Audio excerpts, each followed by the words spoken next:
अपनी कुर्बानी छोड़कर वालिदैन की तरफ से कुर्बानी करना। मैं इस साल अपनी कुर्बानी ना करूं, वालिदैन की तरफ से कर लूं, तो क्या ये जायज़ है? देखें, अगर आपके वालिदैन वफ़ात पा चुके हैं तो फिर अगर आप वालिदैन की तरफ से करते हैं, वो हकीकत में आप ही की तरफ से होती है, उसका सवाब वालिदैन को पहुंचा रहे होते हैं, तो उसमें आपका अपना वाजिब भी अदा हो जाएगा। लेकिन अगर आपके वालिदैन हयात हैं तो आप उनकी तरफ से कुर्बानी कर रहे हैं उनकी परमिशन से, तो फिर आपकी कुर्बानी नहीं होगी, बल्कि एक जानवर में दो बंदों की भी नहीं होगी, अब्बा अम्मा दोनों की नहीं होगी। दो हिस्से लेने पड़ेंगे या दो जानवर करने पड़ेंगे, तब अब्बा और अम्मा की होगी। तो ऐसी सूरत में फिर आप अगर साहिब निसाब हैं तो आप गुनाहगार रह जाएंगे। तो अगर आपके वालिदैन हयात हैं, ज़िंदा हैं, तो फिर तो आप अपनी तरफ से कुर्बानी करें, और वालिदैन साहिब निसाब हैं तो उनकी तरफ से अलग कर लें, साहिब निसाब नहीं है तो ज़रूरत नहीं है करने की।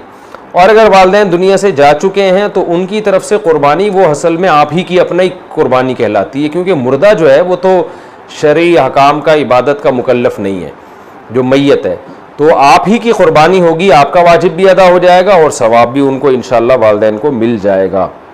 वाजिब कुर्बानी में इसाले सवाब कर सकते हैं। अगर अपनी वाजिब कुर्बानी के साथ मरहूमीन के सवाब की भी नीयत कर ली जाए तो वो भी सवाब में शरीक होंगे। तौसीफ़ अहमद, अल्लाह से उम्मीद की जा सकती है कि सवाब में शरीक हो जाएंगे वो इंशाअल्लाह।